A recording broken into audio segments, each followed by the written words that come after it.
sangat keilmuan, dari saya ke guru saya ke guru-gurunya lagi nyambung sampai ke Syekh Abdul Qadir Jailani. Nanti kita baca bareng-bareng di sini ya. Insya Allah nanti akan lebih berfaedah ketika nanti dijelaskan tentang keutamaan sholawat Basyarul Khairat. Silakan Saudara Pudin. Mana nih? Oh ini dalam berapa? Bisa lebih kurangin suara, hati suaranya. Bismillah itu masukin tuh jadi. Kalau dilihat orang.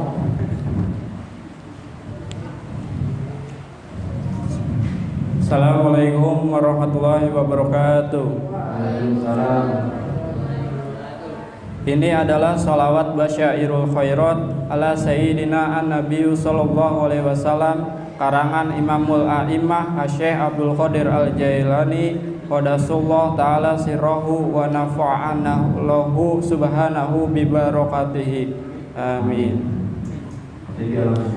Segala puji milik Allah yang telah menganugerahkan kepada kita nikmat iman dan ketakwaan serta sholawat dan salam semoga terlimpahkan kepada baginda Nabi Muhammad SAW beserta keluarga dan para sahabatnya setiap saat. Telah berkata oleh Imamul A'immah Syahikul Ummah Syahidul Anjab Qutbul Aqtab Al-Ghustul A'zam Asyhadul Abdul Qadir Al-Jailani kepada sebagian ikhwannya dalam agama.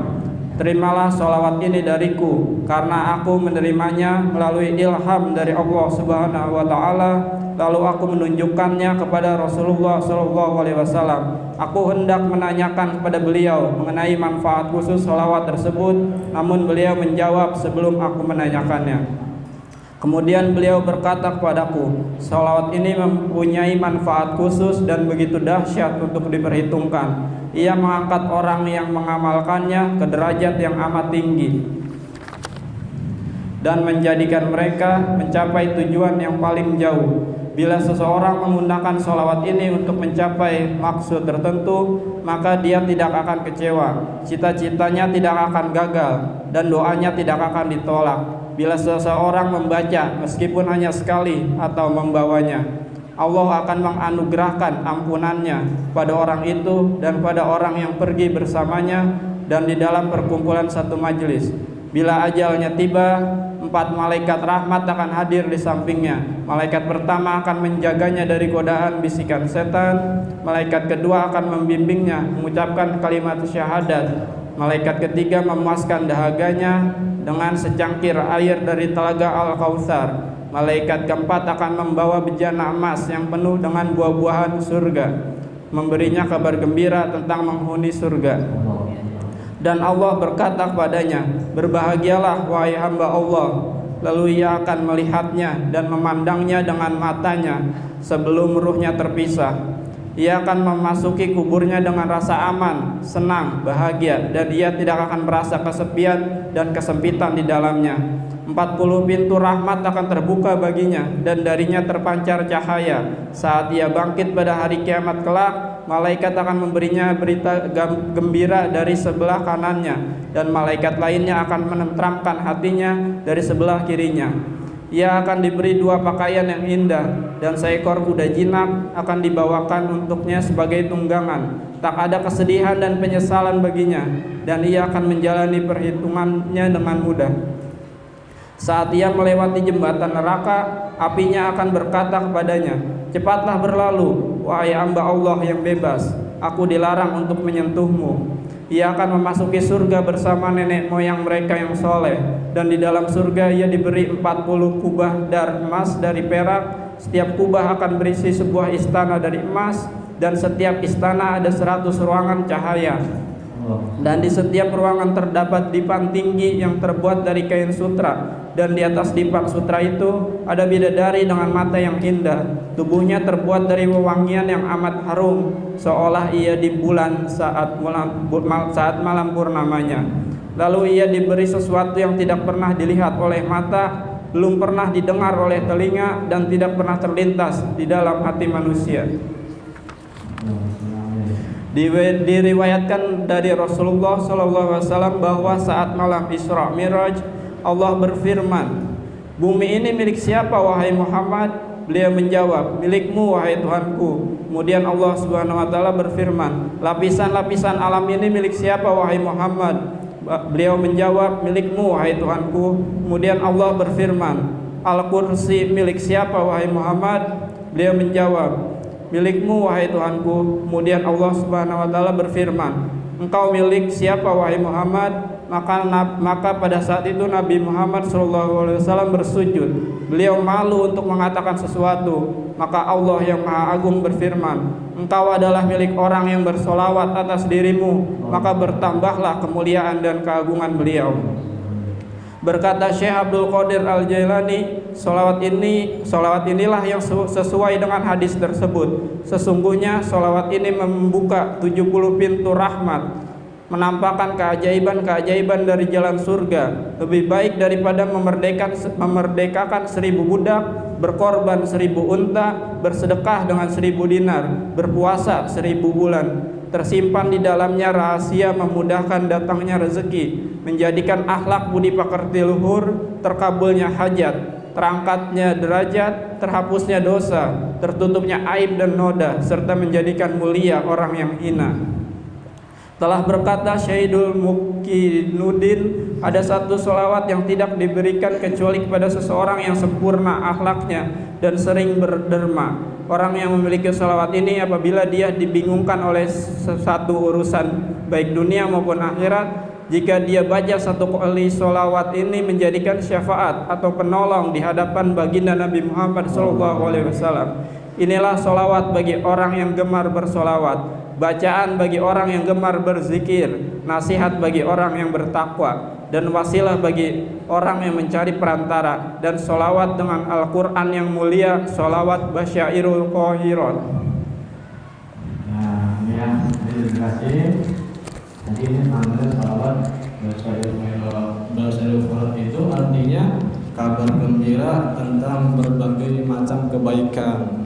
Ada juga yang menamakan salawat ini salawat Qur'aniyah, dan ada juga yang menamakan salawat Husainiyah. Karena salawat ini dikombinasikan antara salawat dan juga Al-Quran. Ini isinya ini setiap salawat kombinasinya dengan Al-Quran. Nanti ketika kalian membaca pasti menemukan ayat-ayat Al-Quran itu di dalamnya itu.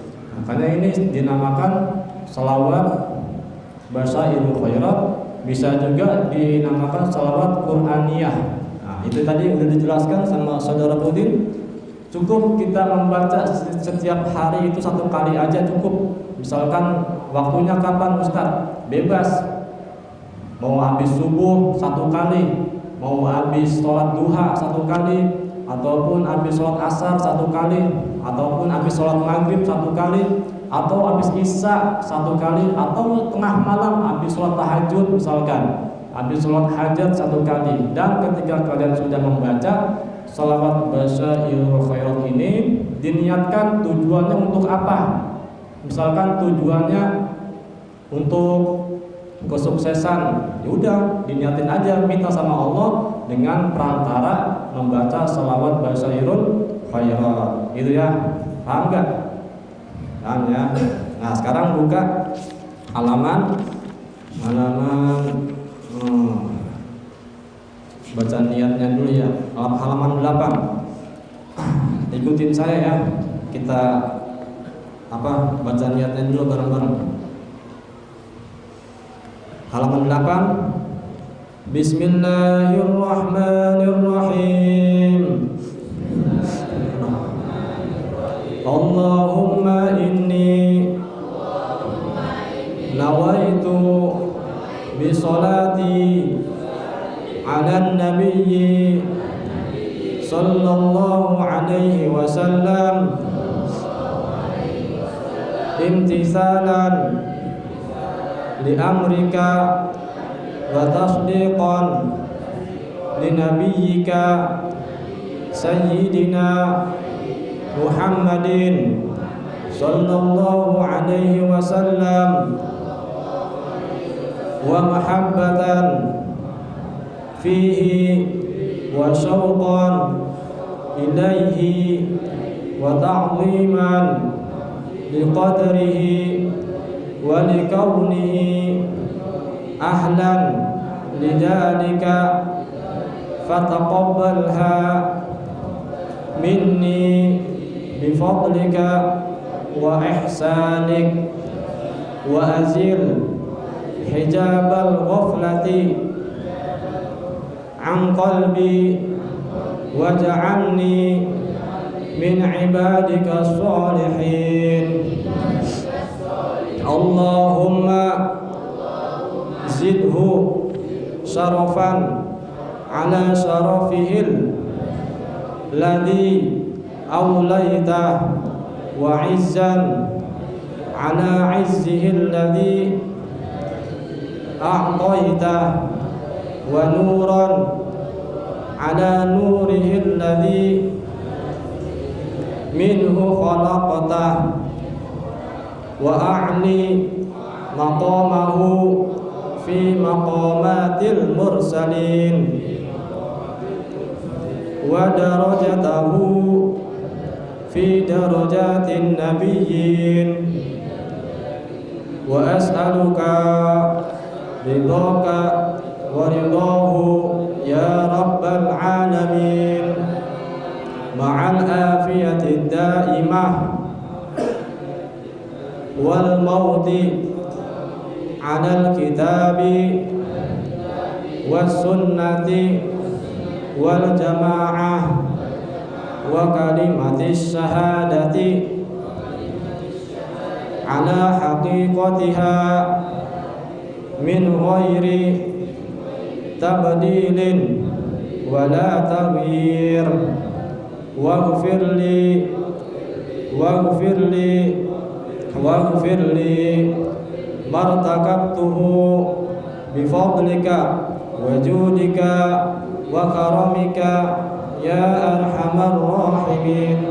وصلى الله على سيدنا محمد وآله وصحبه ajma'in.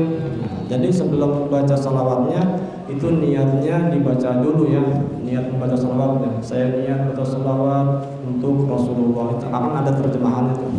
Jadi niatnya dibaca dulu. Nah, sekarang kita baca bareng-bareng ya.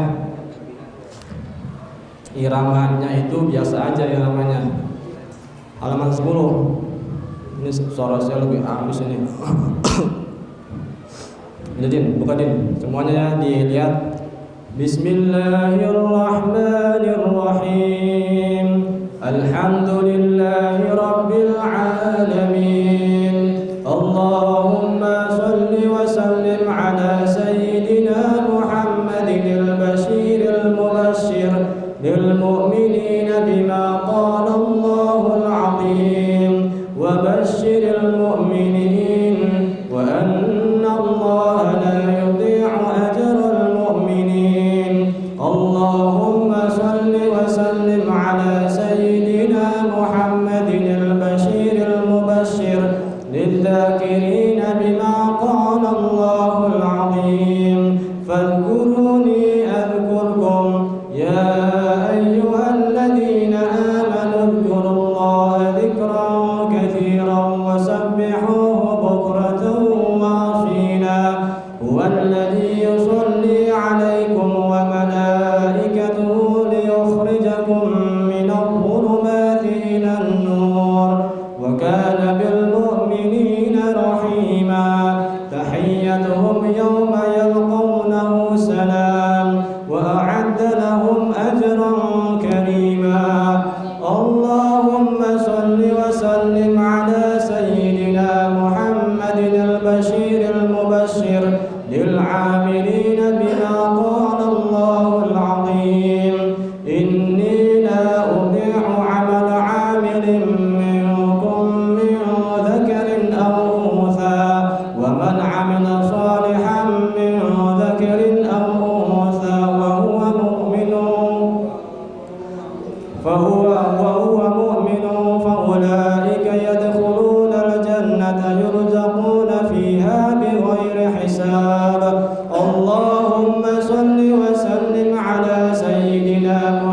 محمد البشير المبشر للأوابين بما قال الله العظيم فإنه كان للأوابين غفورا لهم ما يشاءون عند ربهم ذلك جزاء المحسنين اللهم صل وسلم على سيدنا محمد البشير المبشر للتوابين بما قال الله العظيم إن الله يحب التوابين ويحب المتطهرين وهو الذي يقبل التوبة عن عباده ويعفو عن السيئات اللهم صل وسلم على سيدنا محمد البشير المبشر للمخلصين بما قال الله العظيم فمن كان يرجو لقاء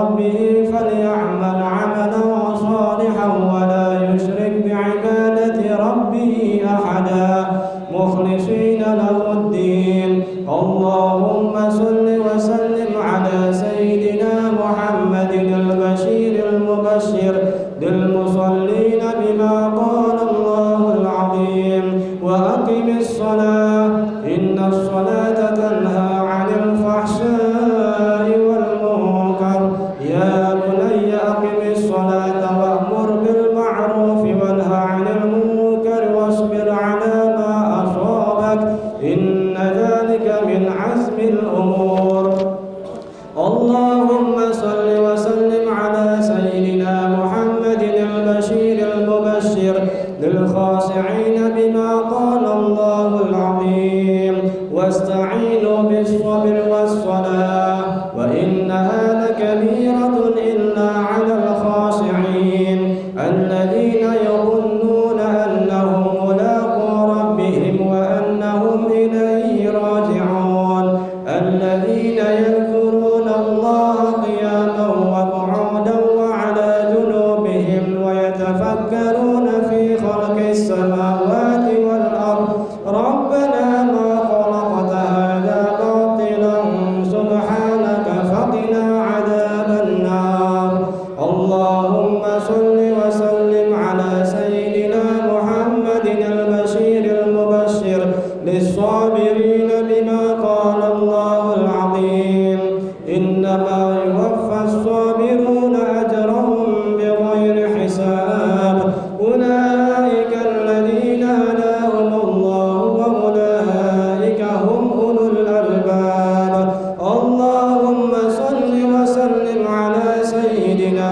محمد البشير المبشر للخائفين بما قال الله العظيم ولمن خاف مقام ربه جنتان وأما من خاف مقام ربه ونهى النفس عن الهوى فإن الجنة هي المأوى اللهم صل وسلم على سيدنا محمد البشير المبشر للمتقين بما قال الله العظيم ورحمتي وسعت كل شيء فسأكتبها للذين يتقون ويؤتون الزكاة والذين هم بآياتنا يؤمنون الذين يتبعون الرسول النبي الأمي لهم جزاء الضعف بما عملوا وهم في الغرفات آمنون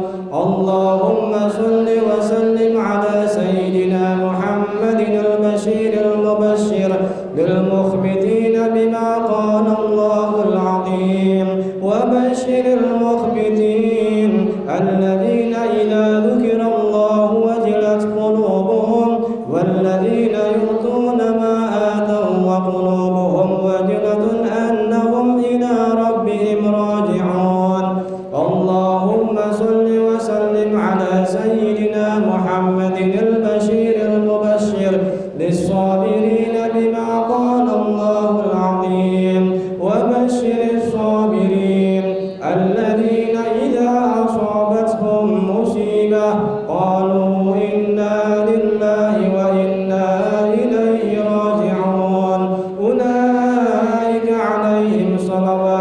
من ربهم ورحمة وأولئك هم المهتدون إني جزيتهم اليوم بما صبروا إنهم هم الفائزون اللهم صل وسلم على سيدنا محمد البشير المبشر للكاظمين بما قال الله العظيم والكاظمين الغيظ والعافين عن الناس والله يحب المحسنين فمن عفا وأصلح فأجره على الله إنه لا يحب الظالمين اللهم صل وسلم على سيدنا محمد البشير المبشر للمحسنين بما قال الله العظيم وأحسنوا إن الله يحب المحسنين من جاء بالحسنة فله عشر أمثالها ومن جاء بالسيئة فلا يجزى إلا مثلها وهم لا يظلمون اللهم صل وسلم على سيدنا محمد البشير المبشر للمتصدقين بما قال الله العظيم وأن تصدقوا خير لكم إن كنتم تعلمون إن الله يجزي المتصدقين اللهم صل وسلم على سيدنا محمد البشير المبشر للمنفقين بما قال الله العظيم ومما رزقناهم ينفقون وما أنفقتم من شيء فهو يخلفه وهو خير الرازقين اللهم صل وسلم على سيدنا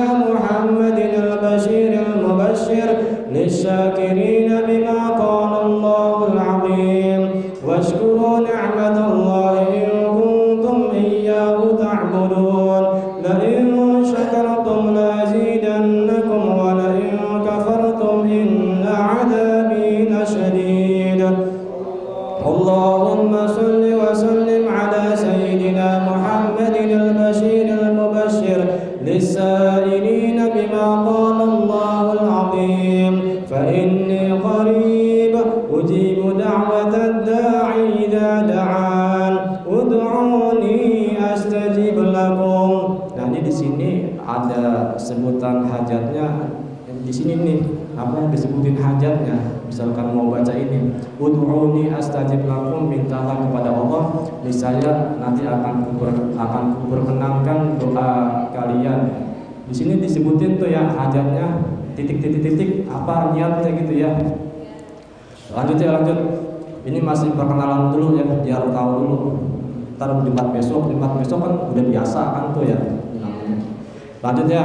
Allahumma salli wa sallim ala sayyidina Muhammadin al-bashir al-mubashshir lis-salihin bima qala Allahul azim innal arda yarithuha ibadiyas salihun ulaika humul warithun alladhina yarithuna al-firdausa hum fiha khalidun Allahumma salli wa sallim ala sayyidina Muhammadin البشير المبشر للمصلين عليه بما قال الله العظيم إن الله وملائكته يصلون على النبي يا أيها الذين آمنوا صلوا عليه وسلموا تسليما يؤتكم كفلين من رحمته ويجعل لكم نورا تمشون به ويغفر لكم والله غفور رحيم اللهم صل وسلم على سيدنا محمد البشير المبشر للمبشرين بما قال الله العظيم وبشر الذين آمنوا وعملوا الصالحات لهم البشرى في الحياة الدنيا وفي الآخرة لا تبديل لكلمات الله ذلك هو الفوز العظيم اللهم صل وسلم على سيدنا محمد بما قال الله العظيم ومن يطع الله ورسوله فقد فاز فوزا عظيما اللهم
المبشر للمذنبين بما قال الله العظيم قل يا عبادي الذين أسرفوا على أنفسهم لا تقنطوا من رحمة الله إن الله يغفر الذنوب جميعا إنه هو الغفور الرحيم اللهم صل وسلم على سيدنا محمد البشير المبشر للمستغفرين بما قال الله العظيم ومن يعمل سوءا أو يظلم نفسه ثم يستغفر الله يجد الله غفورا رحيما اللهم صل وسلم على سيدنا محمد البشير المبشر للمقربين بما قال الله العظيم إن الذين سبقت لهم منا الحسنى أولئك عنها مبعدون لا يسمعون حسيسها وهم فيما اشتهت أنفسهم خالدون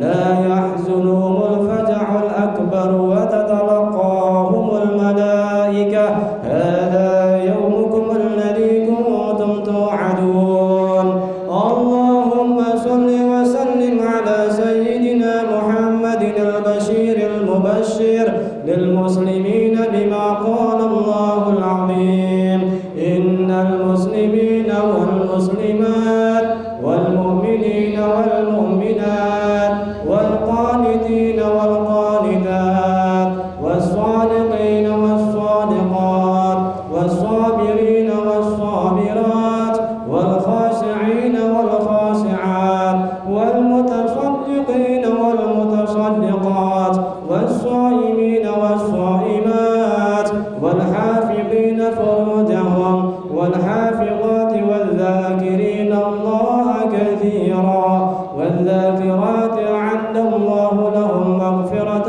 وأجرا عظيما وأن ليس للإنسان إلا ما سعى وأن سعيه سوف يرى ثم يجزاه الجزاء الأوفى اللهم صل عليه صلاة تشرح بها الصدور وتهون بها الأمور وتكشف بها الصدور وسلم تسليما كثيرا دائما إلى يوم الدين دعواهم فيها سبحانك اللهم وتحيتهم فيها سلام وآخر دعواهم أن الحمد لله رب العالمين.